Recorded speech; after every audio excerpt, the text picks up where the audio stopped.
Saatnya Presiden Prabowo membentuk Dewan Keamanan Nasional oleh Dr. Anton Permana dari Direktur Tahanan Dharma Mangrava Institute. Perang terbuka antara Iran versus Israel plus Amerika saat ini seharusnya menjadi seri terakhir bagi Indonesia, khususnya Presiden Prabowo, untuk segera membentuk Dewan Keamanan Nasional Republik Indonesia. Ini tidak lagi berbicara tentang ego sektoral sebuah institusi. Ini tidak lagi berbicara teori hegemoni atau isu propaganda anti kemapanan bernegara. Tetapi sudah berbicara tentang kepentingan nasional atau national interest dalam perspektif kesiapan sebuah negara dalam menghadapi sebuah ancaman. Baik itu ancaman nyata, ancaman tidak nyata, baik itu ancaman perang fisik maupun perang non-fisik. Baik itu sekalipun ancaman yang sudah ada maupun ancaman yang akan ada dan tiba-tiba tidak terduga. Konflik Rusia versus Ukraina, perang terbuka India versus Pakistan, dan sekarang perang Iran versus Israel plus Amerika telah meluluhlantakkan berbagai macam teori dan konspirasi manis kaum liberal yang menyatakan dunia ini seakan baik-baik saja. Tidak akan ada lagi perang. Ini tidak main-main, benar-benar. Saya pelajari tiap malam, saya lihat, this is very dangerous time. Very dangerous time. Amerika menyerang Iran, Rusia mengatakan jangan nyerang Iran. Kalau nyerang Iran, berhadapan dengan saya, Rusia. What does it mean? Masalah Iran nanti perang dunia ketiga. Dan kita sudah non-blok, kita sudah benar. Tapi kalau terjadi perang nuklir, kita non-blok aja kita akan kena.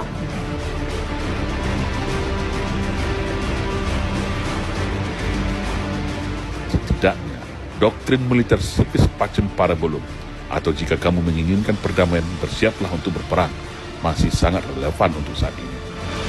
Sebagai negara yang besar, luas serta mempunyai letak geografis yang strategis dan memiliki sumber kekayaan alam yang melimpah, Indonesia dari dulu adalah target sasaran bangsa asing untuk dikuasai. Kita tidak bisa lagi naif dan basa-basi dalam hal ini.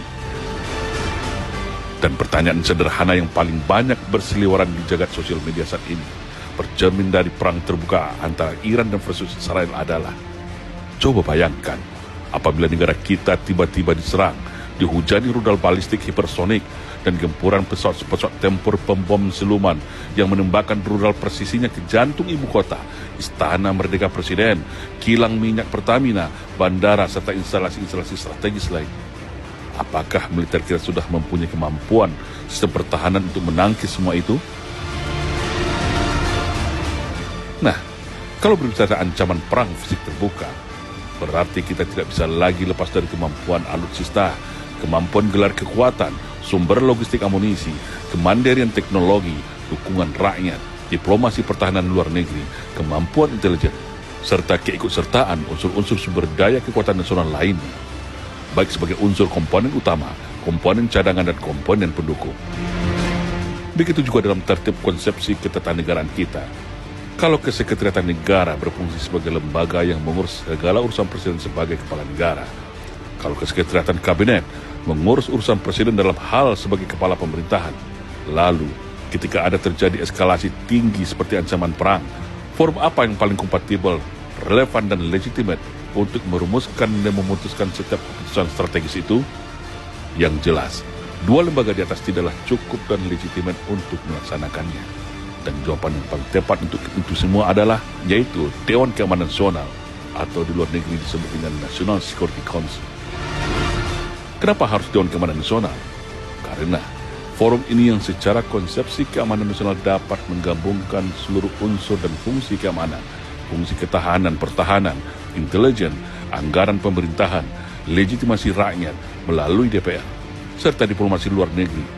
Dan ini sudah sesuai dengan amanat konstitusi kita, Undang-Undang Dasar 1945, pasal 30 ayat 1 sampai dengan 5, tentang keikutsertaan rakyat, seluruh sumber daya nasional, TNI Polri, untuk kewajiban bela negara dalam doktrin sis hankam rata, sistem pertahanan keamanan rakyat semesta. Jadi tidak ada lagi tumpang tindih ego kewenangan. Semua berjalan sesuai dengan konsep, fungsi, dan tupoksinya masing-masing. Momentum dan ancaman eskalasi perang terbuka baik di Rusia, Asia Selatan, dan Timur Tengah saat ini harus segera disikapi Indonesia secara serius. Apa dampak langsung dan dampak tidak langsungnya terhadap kedaulatan dan kepentingan nasional kita?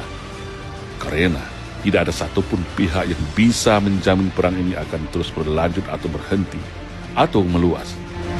Kalaupun terlambat, namun itu lebih baik daripada tidak berbuat sama sekali, yang akhirnya berpotensi membuat kita tidak siap menghadapi segala bentuk ancaman yang akan datang. Salam Indonesia Jaya.